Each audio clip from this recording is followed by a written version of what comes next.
दोस्तों जय मसीह की। दोस्तों आज धर्म के नाम पर दुष्ट शैतान इतने लोगों को नर्क लेके जा रहा है कि आप सोच भी नहीं सकते हैं।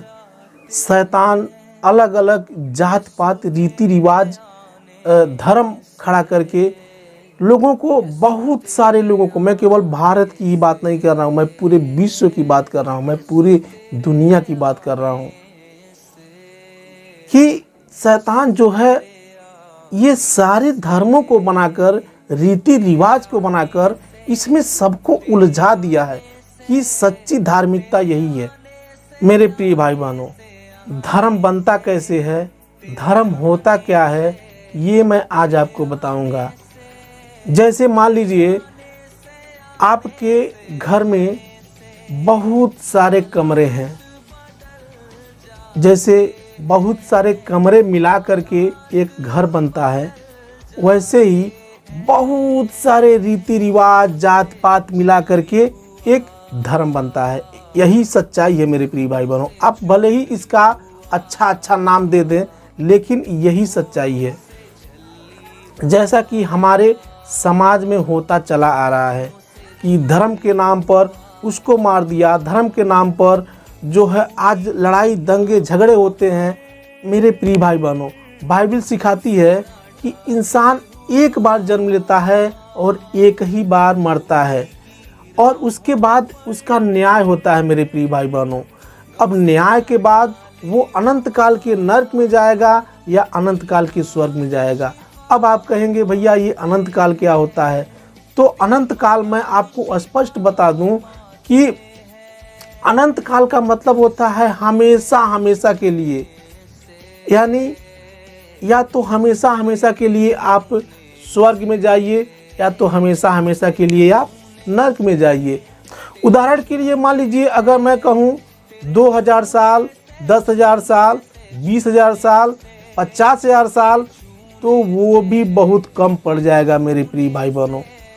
या तो अनंत काल के लिए इंसान नरक जाता है या तो अनंत काल के लिए इंसान स्वर्ग जाता है। हमारी बाइबल सिखाती है कि सबसे पहले अपने मन को बदलो।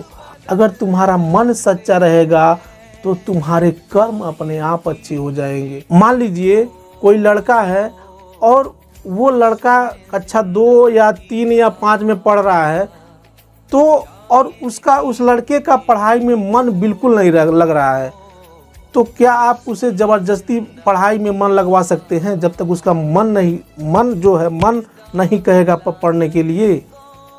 आप उसे जबरन कुछ करवा सकते हैं, जबरन स्कूल मार के पीट के स्कूल भेज सकते हैं, फिर भी वो नहीं पढ़ेगा जब तक उसका अंदर से मन नहीं परिवर्तन होगा। तो मेरे प्रिय भाई बहनों, हमारी बाइबल यही सिखाती है कि जब तक तुम अंदर से नहीं बदलोगे, अंदर से मन फिराव नहीं करोगे, मन को अपने नहीं बदलोगे, तब तक तुम कभी भी अच्छे कर्म नहीं कर सकते हो। लेकिन हमारे सारे धर्म यही सिखाते हैं कि अच्छे कर्म करते जाओ। लेकिन लोग ये नहीं सोचते हैं कि मान लीजिए आज जो है कोई भूखा इंसान है तो उसको आप रोटी दे देंगे, किसी के पास कपड़ा नहीं है तो उसको आप कपड़ा दे देंगे, किसी के पास पैसा नहीं तो उसको पैसा दे देंगे। यही ना अच्छा कर्म होता है। लेकिन मेरे प्रिय भाई बहनों, मैं आपको बता रहा हूँ कि मान लीजिए आप अच्छे काम कर रहे हैं, लेकिन ज़रा ये भी सोचिए कि इसके पहले बहुत सारे आपने बुरे काम भी किए हैं। उन बुरे कामों का लेखा जोखा होगा कि नहीं होगा? उसका हिसाब परमेश्वर लेगा कि नहीं लेगा? जरूर लेगा मेरे प्रिय भाई बहनों। बाइबल सिखाती है कि भले ही आपने 100 अच्छे काम किए हैं, लेकिन आपने एक छोटी सी पाप की है तो उसके लिए भी आप अनंत काल के नरक में जा सकते हैं। आज से 2000 साल पहले परमेश्वर ने मानव रूप धारण करके पृथ्वी पर आया था। क्यों आया था? ताकि हमारे और आपके पापों का जो है सजा अपने ऊपर ले सके। तो आप कहेंगे कि भैया ये कैसे हो सकता है कि पाप किया हमने और हमारे पाप का सजा कोई और कैसे ले सकता है? मान लीजिए आपका एक छोटा सा बच्चा है जो कि उसको आप अपने दोस्त के घर लेकर जाते हैं और वो बच्चा जो है खेलते खेलते उनका, आपके दोस्त का जो है कोई नुकसान कर दिया, कोई सामान तोड़ दिया, तो उस सामान की भरपाई कौन करेगा, उसका भुगतान कौन करेगा? आप करेंगे कि वो बच्चा करेगा? जाहिर सी बात है आप ही करेंगे। वो बच्चा कहाँ से देगा? वो बेचारा पैसा थोड़ा कमा रहा है। उसी तरह पाप किया हमने और उसका सजा सहने हमारे प्रभु यीशु मसीह ने इस पृथ्वी पर मानव का रूप लेकर आया था, जो कि सचमुच परमेश्वर था। अब आप कहेंगे कि भैया अगर वो परमेश्वर है, वो सच्चा खुदा है, सृष्टिकर्ता है, तो उसको सजा सहने की क्या ज़रूरत है? वो तो ऐसे भी सबको क्षमा कर सकता है और सबको स्वर्ग लेकर जा सकता है। लेकिन ऐसा नहीं है मेरे प्रिय भाई बहनों। एक लड़का था मोहन नाम का, और वो मोहन कक्षा 10 की परीक्षा दे रहा था और वो पढ़ने में तेज भी था। और ऐसे में वो लड़का जो है परीक्षा देता है और परीक्षा में पास भी हो जाता है।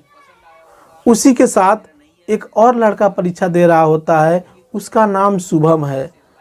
ऐसे में वो शुभम नाम का जो लड़का है वो पढ़ने में बहुत कमज़ोर था और वो जो है परीक्षा देता है और फेल हो जाता है। तो ऐसे में टीचर के पास जाता है और कहता है कि सर मुझे भी पास कर दीजिए। तो क्या वो टीचर जो है उसको ऐसे ही पास कर देगा? नहीं पास करेगा भाई। क्यों नहीं पास करेगा? क्योंकि उसने पढ़ाई नहीं की, मेहनत नहीं की, इसलिए जो है उसको नहीं पास करेगा। उसी तरह एक पापी व्यक्ति जब परमेश्वर के न्याय आसन के सामने खड़ा होगा तो क्या परमेश्वर उसको उसके सारे पापों को जो ऐसे ही क्षमा कर देंगे कि तुमने जीवन भर पाप किया है, चोरी किया है, बेईमानी किया है और मैं तुम्हारे सारे पापों को क्षमा करता हूँ? जी नहीं मेरे प्रिय भाई बहनों, ऐसे नहीं होता है। बाइबल सिखाती है कि पृथ्वी पर जीते जी जो व्यक्ति यीशु मसीह को अपना उद्धारकर्ता मान लेता है और अपने आप को पापों से मन फिराकर, सारे पापों से जो जीवन भर उसने पाप किए हैं उनसे मन फिराकर यीशु मसीह से क्षमा मांग लेता, मन फिरा लेता है, उसके सारे पाप क्षमा हो जाते हैं और मरने के बाद वह व्यक्ति स्वर्ग ही जाता है। मेरे प्रिय भाई बहनों, संसार में कौन सा ऐसा व्यक्ति होगा जो अपने बच्चों को पीड़ा, कठिनाई और दर्द में देख सकता है? कोई नहीं होगा। उसी तरह पूरे जीवन भर पाप किया हमने, चोरी किया हमने, बेईमानी किया हमने और उसका सजा प्रभु यीशु मसीह ने अपने ऊपर ले लिया ताकि हम उस अनंत काल के नरक से बच सकें। लेकिन हैरत की बात यह है मेरे प्रिय भाई बहनों कि यीशु मसीह मरने के तीसरे दिन बाद जी भी उठे। अब आप कहेंगे ये कैसे हो सकता है भैया, ये तो गलत है। लेकिन मेरे प्रिय भाई बहनों ये गलत नहीं है।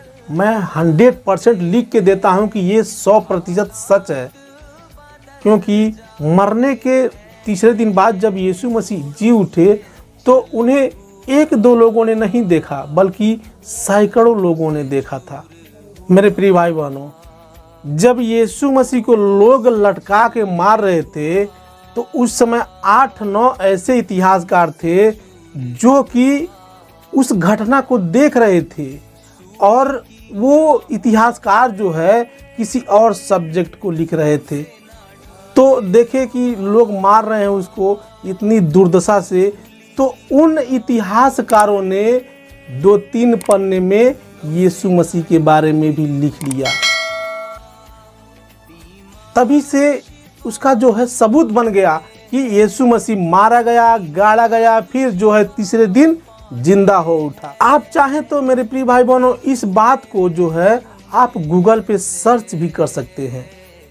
अब आप कहेंगे कि नहीं भाई ये तो गलत है, वो इतिहासकार जो थे यीशु मसीह के लोगों से मिले हुए थे। लेकिन ये सच नहीं है मेरे प्रिय भाई बहनों। उन इतिहासकारों का जो है उन लोगों से, ईसाई धर्म या मसीहत से कोई संबंध नहीं था। अब आप क्या कहेंगे मेरे प्रिय भाई बहनों, यीशु मसीह के हजारों साल पहले बहुत सारी भविष्यवाणियां हुई थी एक दो भविष्यवाणी नहीं, पूरे 250, 300, 350 भविष्यवाणियाँ, जो कि यीशु मसीह ने उन सारी भविष्यवाणियों को पूरी किया है। अगर उनमें से एक भी भविष्यवाणी पूरी नहीं हुई होती तो यीशु मसीह पर मतलब सोचने वाली बात थी कि कोई भी इंसान कहे तो झूठा है, ये तो सारे भविष्यवाणियों को पूरा किया, एक भविष्यवाणी को पूरा नहीं किया, तो लोग उसको जो है झूठा समझ लेते। लेकिन उसने सारे के सारे भविष्यवाणियों को पूरी किया है। आप खुद बाइबल पढ़ के देख लीजिए मेरे प्रिय भाई बहनों, यकीन ना आए तो। उदाहरण के लिए मैं आपके बारे में एक भविष्यवाणी करता हूँ कि कल आपके घर एक गाड़ी हो जाएगा, आपके खाते में लाखों रुपया आ जाएगा, तो एक हफ्ते बाद क्या वो आपके खाते में पैसे आ जाएगा, आपके घर गाड़ी आ जाएगा? नहीं आएगा मेरे प्रिय भाई बहन। लेकिन यीशु मसीह ने हजारों साल पहले की हुई भविष्यवाणियों को उसने पूरा किया और करके दिखाया, तो हम उसको कैसे ना माने मेरे प्रिय भाई बहनों। मेरे प्रिय भाई बहनों, जो व्यक्ति यीशु मसीह को अपना उद्धारकर्ता और परमेश्वर एक्सेप्ट कर लेता है और ये मान लेता है कि मैंने अपने जीवन भर जितने भी पाप किए हैं उन पापों के लिए मैं अपने प्रभु परमेश्वर से क्षमा मांगता हूँ, तो उसके सारे पाप क्षमा हो जाते हैं और वो फिर इंसान अनंत काल के नरक से बच जाता है, वो अनंत काल के स्वर्ग में प्रवेश कर जाता है। बाइबल में जो भी कहा गया है वो गलत नहीं है मेरे प्रिय भाई बहनों, वो 100% सच है। मेरे प्रिय भाई बहनों, हम लोग यीशु मसीह का सुसमाचार क्यों सुनाते हैं आप लोगों को? हम लोग सुसमाचार इसीलिए सुनाते हैं कि जैसे मान लीजिए कि आज के ज़माने में, आज के समय में एड्स ऐसी बीमारी है जिसका जो लाइलाज बीमारी है, जिसका कोई दवा नहीं बना है आज तक, कि मतलब ये आदमी जो है 100% ठीक हो सके। लेकिन ऐसे में मान लीजिए किसी व्यक्ति को एड्स की बीमारी है और वो व्यक्ति जो है इधर उधर डॉक्टर तलाश रहा है, कोई डॉक्टर मुझे मिल जाए कि मेरी बीमारी को जड़ से ख़त्म कर सकता हो, और इधर उधर भाग रहा है, दौड़ रहा है। ऐसे में अगर उसको कोई डॉक्टर मिल जाता है और उसकी बीमारी जो है जड़ से ख़त्म हो जाती है, तो क्या वो ठीक होने के बाद, वो एड्स का रोगी ठीक होने के बाद किसी और दूसरे रोगियों को जो एड्स के रोगी हैं उनसे नहीं बताएगा कि भैया तुम उस डॉक्टर के पास चले जाओ, वो डॉक्टर तुम्हारी जो है 100% बीमारी को ठीक कर सकता है? जरूर बताएगा मेरे प्रिय भाई बहनों। अगर नहीं बताएगा तब तो वो स्वार्थी हो गया, वो मतलबी इंसान हो गया। उसी तरह हम लोग सच्चे परमेश्वर के बारे में आप लोगों को बताते हैं ताकि आपके जीवन से जो बुराइयां हैं, जो नफरत है, जो ईर्ष्या है, जो क्रोध है, वो मिट सके। तो उसका मतलब आप लोग कुछ और ही निकालते हैं मेरे प्रिय भाई बहनों। मेरे प्रिय भाई बहनों, मैं आपसे रिक्वेस्ट करूंगा कि आप लोग भी बाइबल उठा के एक बार देखिए कि बाइबल में क्या लिखी ऐसा चीज़ है जो कि मसीही लोग पागलों की तरह जो है लोगों को बताते हैं, लोगों को धूप में दौड़ दौड़ के सुसमाचार सुनाते हैं, पर्चे बांटते हैं। क्या ऐसी कारण है? तो उसका मतलब आपको ज़रूर समझ में आएगा मेरे प्रिय भाई बहनों। इसी के साथ मैं अपना ये वीडियो समाप्त करता हूँ। मिलेंगे फिर अगले वीडियो में, तब तक के लिए आप सबको जय मसीह की।